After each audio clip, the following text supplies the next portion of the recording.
Hello and welcome. I'm the Archivist, and this is First Issues.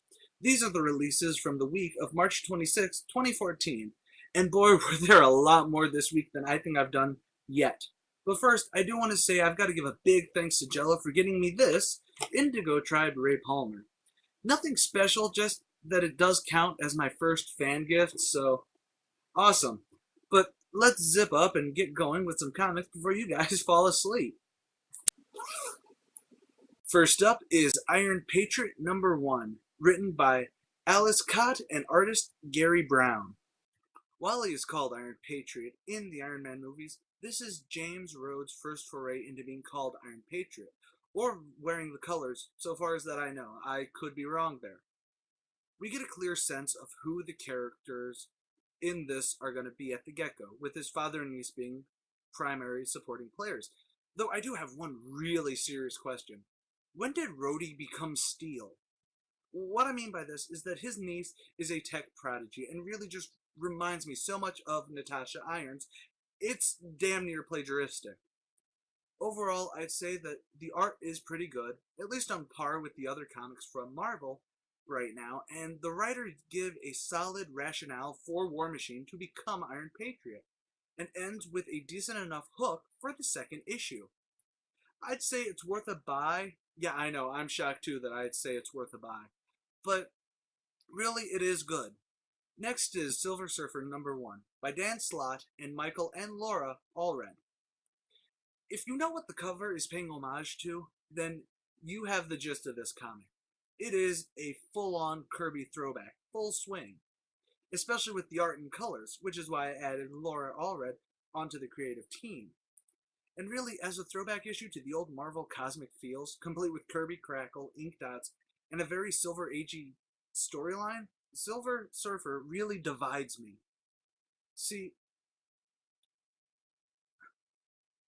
the story I can definitely say is right up the whole throwback feel, but the art is very much in the vein of Kirby, but it does feel slightly hollow. It isn't bad, I'm not saying that in any way, but the rawness that makes the crackles work is truly lost to the jump to a more digital art style. It could have been the fact that I read it digitally, maybe it works in hard copy. Verdict is hard pressed for me because, while it's by no means bad, I'm not saying that even at all, it is actually a really good, fun read. I couldn't engage with it personally because it felt more of a pantomime than a real story. So, honestly, I'd have to say read it on the shelf, maybe buy it if you like it. Then we come to Captain America Homecoming #1, written by Fred Van Lent and drawn by Tom Grumman, inks by Corey Hampshire, and colors by Chris Sotomayor. So I didn't know this would be an adventure in the Marvel Cinematic Universe. I should have guessed since it's a new #1 this close to release of Captain America the Winter Soldier with Captain America's name in it. This, though, is a real nice fun little romp with Cap returning to his old neighborhood for the first time since he defrosted, and works as just a fun romp through the Marvel Cinematic Universe. So I'd recommend picking it up if your sole knowledge of the characters come from the movies, or if you like fun all-ages romps that really won't mean all that much next week. Onwards to all new Ghost Rider #1, written by Felipe Smith and artist Trad Moore. Marvel, Marvel, Marvel. I get that you don't have really any true Latino characters in their own solo books. I get that you like marketable material, but what was this? Okay, I did like the interior art, though I think that the new gearhead look for Ghost Rider is really, really bad. In fact, Ezekiel brought up that it looks horrifically like Ichigo from Bleach. But I don't want to say that it looks bad. It's not. It's just more Kamen Rider than Ghost Rider. The writing, on the other hand, I think isn't necessarily bad. But way back in the day when Fast and the Furious first came out, when it got big, it made this big splash in the movie scene, and there were an endless waves of high octane clones. It was the clone saga for movies at the time. where they had to race because they needed to. Not that they really wanted to, but that's what this feels like. It feels like it's 10 years out of date. I get the whole urban strife that's brought up, but it's just wasn't working for me. My verdict is really only pick this up if you don't have over a decade of Need for Speed burnout. See what I did there? Man, I really need to figure out a Top Gear joke on this. Oh well. Lastly, in the Marvel corner, Survive #1, written by Brian Michael Bendis with Joe Quinones on art. If you haven't been following the Ultimate Cataclysm, then you're missing out on one of the best Marvel events in forever. Honestly, this is really just wrapping up the ending of that whole event, and I really don't want to spoil a single moment of that, or this, where they're at a memorial for a very important character. Basically, I do want to say that in the end, we get Spider-Woman, Spider-Man, Kitty Pryde, Bombshell, and Cloak and Dagger forming a team called Young Ultimates. So come on, that's going to be fun as heck. I said heck. Basically, art is great. Writing is Bendis-y goodness. Man, that felt weird to say. So get this now. No, wait. Buy this after buying Ultimate Cataclysm.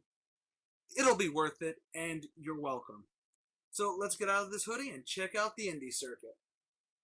Before I start with the full reviews, I just want to bring up that I did get the BPRD Hell on Earth #1 for $1 as a deal over at Things from Another World. I'm not going to be reviewing it, only on the grounds that they're on like number 115, 116 right now, and that'd just be a Flashback Firsty, and I already have one of those today. Secondly, Black Science #1 was just the third reprinting of a new variant cover, so take that as what you will.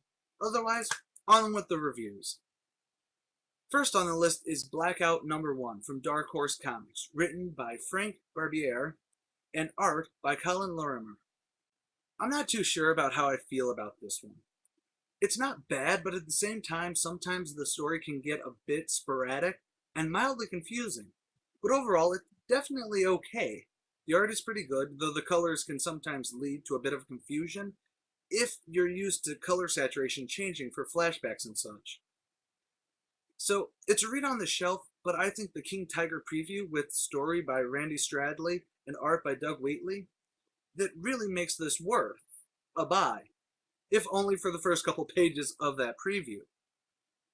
Up next is a very controversial comic from Dynamite Entertainment, My Little Phony, A Brony's Adventure, by Mike Morrissey and Steve Seeley, with Ken Hazer on art. Every brony under the sun has said that this is a mean-spirited jab at the subculture. And while I do really enjoy the My Little Pony show, I don't think this is as horrible as people say. But by no means is it a buy now. Actually, I think it's worth shrugging away because it's not worth anything. My biggest thing is that I'm not sure who really this was written for. Those hounded by Talabronies on a daily basis wouldn't want to acknowledge the culture to buy this, and while bronies themselves would see it as an attack.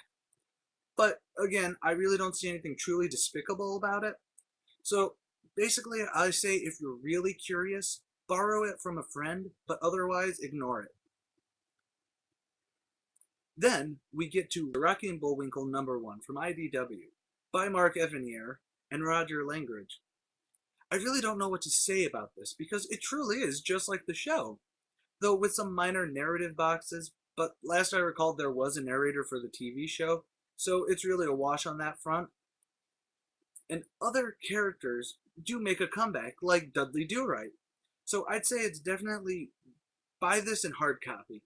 It's great for a light, fun read for you, or even works to introduce some Rocket J. Squirrel and Bullwinkle the Moose into your kids' lives.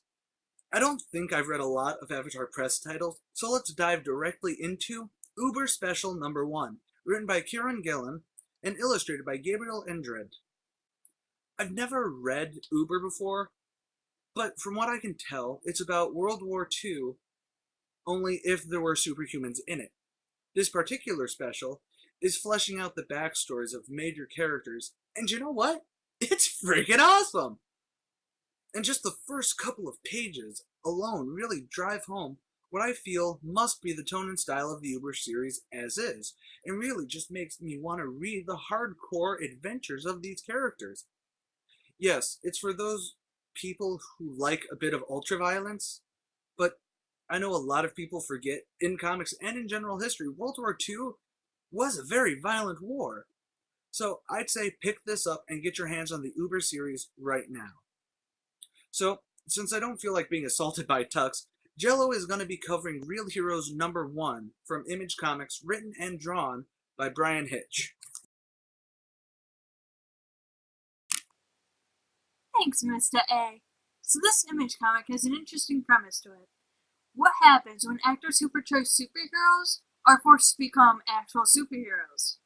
Now add sex, drugs, death, and what may possibly be aliens, and you get the first issue of Real Heroes. Well, okay, it's not exactly like that, but if you read it, you'll know what I mean. My favorite character is Chris Reynolds. While only 2 characters ever really got any real focus in the first issue, he seemed like the most likable character out of all of them. Close to his mother, he didn't seem like real much of a jerk, and having lost his father in 9/11, he actually knows what a real hero is. The art is crisp and attractive. The writing is, well, fun, if not a little confusing in a couple areas. And the story is interesting. I say give it a read. Now let's zip Mr. A into his DC hoodie and stare intently. Thanks, Sweetie Belle. Haha! So, there's only one DC for this week, and thank God, because I don't think I could really do any more comics right now. So, let's wrap up last week's polls with Suicide Squad, Amanda Waller, #1, by Jim Zub, with Andre Cola as penciler. Initially, I was really hoping that this would be another Margaret Bennett one-shot, as she's been flooring me with her writing, but you know what? Zub's worked very well here. And before anyone says anything besides, "Oh god, she's not fat anymore, clearly she's the devil," I think I couldn't see this story working with the obese Waller. And this story really does work for the character. I've been randomly picking up Suicide Squad, and I do like the new character of Amanda, which is still very in tune with who she was on New Earth. That's the Earth before the New 52, but after Crisis. Honestly, like the other 2 one-shots from DC I've covered, I definitely recommend buying this one. Who knows? Maybe it'll convert some of you who are wary on the new character model over the side of, she's not that bad. And to wrap all of this up, I don't even have to take off my hoodie for this Flashback Firsty. This week's Flashback Firsty issue is for Jorge Calvo, who guessed last week's first issue's ending credits song correctly. It was Everything is Awesome from the Lego Movie. In theaters now. Go out and watch it, seriously. Anyways, let's dig into the 2013 Vertigo release, Hinterkind #1 by Ian Edgington and Francesco Trifogli. Hinterkind is a post-apocalyptic story, with nature having reclaimed the landscape. Though skyscrapers still block the skyline, though forests now grow throughout them, and rusted cars still sit where freeways once snaked. We follow a girl named Prosper and her friend Angus as Angus chooses to leave their home after growing a mouse tail. They live in what I assume is Manhattan, but then we get slammed headfirst into the fact that fairy tale creatures seem to be roaming the lands, with fairies with butterfly wings and sawed-off shotguns to hungry trolls. Initially, I was disinterested in this, seeing it as yet another post-apocalyptic comic book. But honestly, this is a pretty solid world. It's post-apocalyptic, but humanity didn't instantly forget the name of everything, or go into that stupid "statues must be men who've angered gods" mentality that seems to permeate the market. There's a very realistic progression, though it isn't to say that the introduction of the fantastical creatures and characters feel out of place. On the contrary, I actually recommend this comic for a buy. For all that I've said, plus just the characters are fresh and fun, with Prosper being that kind of butt-kicking female that gets buried under the sea of people complaining that there aren't enough butt-kicking females. The art is also pretty good. with some tiny, minute hiccups, but nothing even remotely close to being a negative in any respect. So, I said it already. Give this comic a buy. From what I can tell, it's still an ongoing, so there's no reason to not back this horse. And with all that out of the way, I'm the Archivist. Like and subscribe. Visit us on Facebook, and who knows, maybe you can guess what random song is stuck in my head over the end credits. Time for this tired pup to get some rest. Do do do do do do do do do do do do do do do do do do do do.